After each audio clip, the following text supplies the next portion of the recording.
కార్యక్రమాలతో పాటు కల్పిస్తూనే కఠినమైన చర్యలతో ఈ ప్లాస్టిక్ వినియోగాన్ని అరికట్టవలసిందిగా గౌరవనీయులైన పంచాయతీరాజ్ గ్రామీణాభివృద్ధి, నీటి సరఫరా, పర్యావరణ, అటవీ శాస్త్ర, సాంకేతిక విజ్ఞాన శాఖ ఉప ముఖ్యమంత్రి వర్యులు గౌరవ పవన్ కళ్యాణ్ గారిని అభ్యర్థిస్తున్నాను అధ్యక్ష.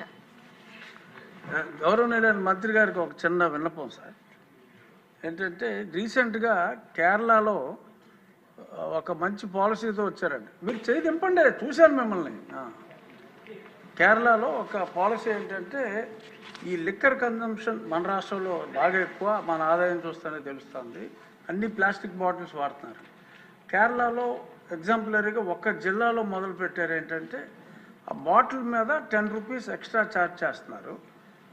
ఛార్జ్ చేసిన తర్వాత ఖాళీ బాటిల్ ఇచ్చిన వెంటనే they have to repay the 10 rupees. దాన్ని రీసైకిల్కి వాడటానికి టీటీలో ఉంది సార్. ఆయన అనేది ఈ బ్రాండీ బాటిల్స్ కూడా అప్లై చేయమని. బ్రాండీ బాటిల్స్కి ప్లాస్టిక్ కన్జంప్షన్ ఎక్కువగా ఉంది. ఎక్కడ పడితే అక్కడ పడేస్తున్నారు కాబట్టి హ్యూజ్ కన్జంప్షను ఒక దగ్గర కలెక్ట్ అవుతుంది. అది ఈ కొంచెం ఎక్సైజ్ డిపార్ట్మెంట్ వాళ్ళతోటి కోఆర్డినేట్ చేసుకుంటే major percentage of plastic waste ఒకటి చేయొచ్చండి. కేరళలో ఇంప్లిమెంట్ అయింది. ఇంకొకటి ఏంటంటే ఈ సింగిల్ యూజ్ ప్లాస్టిక్స్ ఈ నిషేధానికి మీరు మీలాంటి హీరోస్ తోటి అడ్వర్టైజ్మెంట్ చేయాలి అంటే కొన్ని కోట్లు అవుతుంది.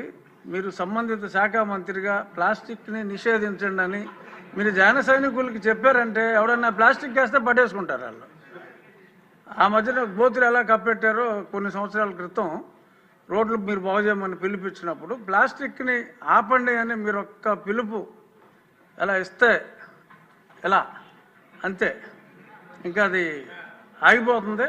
సో కాబట్టి సంబంధిత శాఖ మంత్రిగా మీరు ఆ స్టెప్స్ తీసుకుంటే డెఫినెట్గా ఈ ప్లాస్టిక్ భూతాన్ని అరికట్టాలంటే అది మీ వల్ల సాధ్యమయ్యే అవకాశం చాలా ఎక్కువగా ఉంది. కాబట్టి ప్లాస్టిక్ గురించి మీ అవగాహన ఇందాక మీరు చెప్పారు, ఎక్స్ట్రాడినరీగా మొత్తం అంతా ఎక్స్ప్లెయిన్ చేయటం. తల్లి గర్భంలో కూడా ఈ పొల్యూటెంట్స్, మైక్రో పొల్యూటెంట్స్, ఇలాగే విలేజెస్లో, సిటీస్లో కొంచెం డిజిటల్ బోర్డ్స్ని ఎంకరేజ్ చేస్తే ఈ ఫ్లెక్సీలు మానేసి ఆ అడ్వర్టైజ్మెంట్ ఏదో డిజిటల్ బోర్డ్స్లోనే ఇచ్చుకుంటారు ఆ ఫంక్షన్లప్పుడు దానప్పుడు. కొంచెం ఆ రకంగా డిజిటల్ బోర్డ్స్ని ఎంకరేజ్ చేస్తే this might also come down quite a bit sir.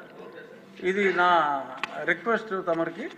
అలాగే ఒక్క నిమిషం, ఆయన బోండా ఉమా గారు చేతులు దింపట్ల.